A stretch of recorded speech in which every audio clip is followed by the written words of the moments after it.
Mon mari est un pédocriminel. Son ordinateur contenait plus de 11 000 vidéos et vidéos pédopornographiques.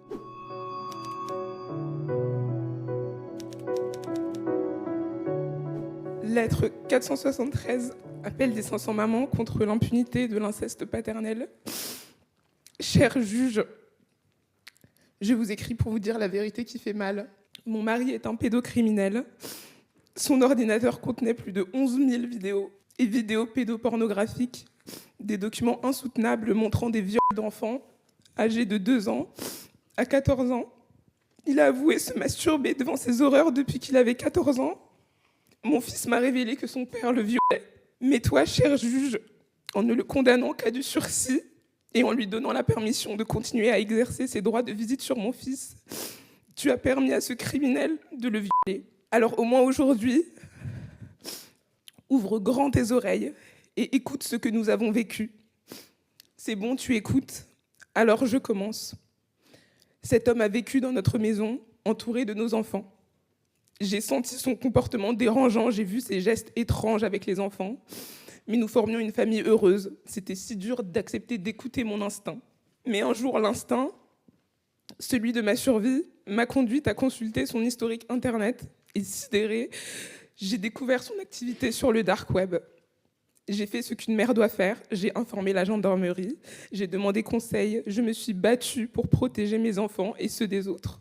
Alors il a été condamné, oui, mais seulement à 1 an de prison avec sursis, quand la loi prévoit 5 ans de prison ferme et 75 000 € d'amende. Pas un seul jour de détention réelle, pas un seul euro d'amende, pas même une mesure d'éloignement quand j'ai demandé une ordonnance de protection. On m'a répondu qu'il n'était pas passé à l'acte, pas contre mes enfants, pas contre moi, pas à ce moment-là. Alors j'ai agi. J'ai profité d'un moment où il était sorti, j'ai verrouillé la maison, j'ai couché mes enfants, changé les serrures, j'ai fait ce que l'institution n'a pas fait, je l'ai écarté. Bien sûr, ça m'a détruite, j'ai sombré, mais ce que la justice voit, elle, ce sont mes failles, pas leur cause. Ma détresse a été retournée contre moi, comme si elle me disqualifiait comme mère. Les avocats adverses se sont servis de ma souffrance pour me faire passer pour une folle. Mais j'ai tenu bon.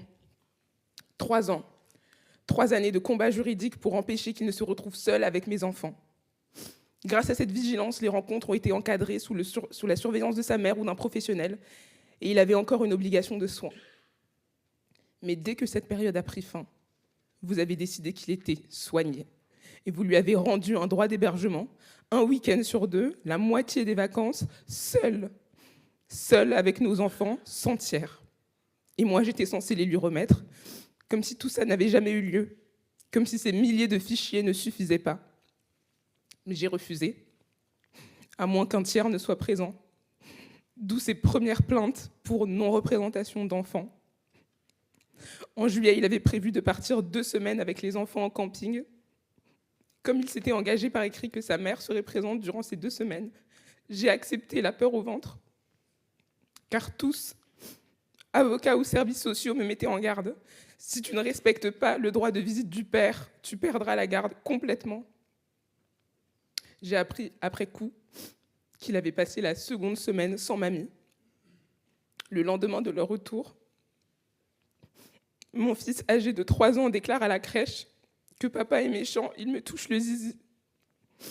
La crèche effectue un signalement et le lendemain, une assistante sociale est venue nous poser beaucoup de questions. Épouvantée par les révélations de mon fils à la crèche, je l'ai fait suivre par un psychologue. À l'issue de la 2e consultation, elle m'informe qu'elle va effectuer un signalement au procureur afin de lui rapporter les paroles très inquiétantes de l'enfant envers son père. C'est donc le 3e signalement par des tiers entre janvier et septembre 2024. J'ai porté plainte, mais cher juge, je suis légalement obligée de remettre les enfants à leur père en attendant la prochaine audience, fixée en urgence, au 15 octobre, alors que nous te l'avions demandé au mois d'août. Un vendredi, le papa s'est rendu à l'école avant moi, et muni de ton jugement, lui donnant le droit de garde, les maîtresses l'ont laissé partir avec les enfants contre ma volonté. Les gendarmes n'ont pas pu intervenir à cause de ce même jugement.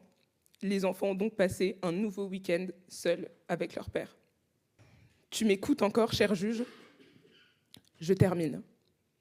Sache que tu m'as fait perdre confiance dans la justice de ce pays. Je croyais qu'elle protégeait les enfants, Ça ne me fait pas plaisir de violer la loi, mais je préfère cela au viol de mes enfants. Sache que mon rôle de mère est d'écouter, de faire confiance à mes enfants et de les protéger avant toute chose. Sache que je suis fâchée, écœurée et épuisée de devoir me battre depuis plus de 3 ans pour que mes enfants puissent être protégés contre tous ces autres adultes censés veiller sur eux. Mais je crains que l'enquête soit classée sans suite, comme dans 99% des cas, car la parole de mon enfant qui a spontanément dénoncé à plusieurs reprises ce qu'il subissait ne suffira pas. Elle est de si peu de poids.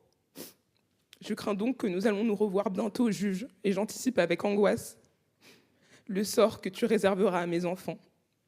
J'espère que cette fois-ci, tu nous écouteras. Ludivine, pour l'appel des 500 mamans lancé par Incesticide France.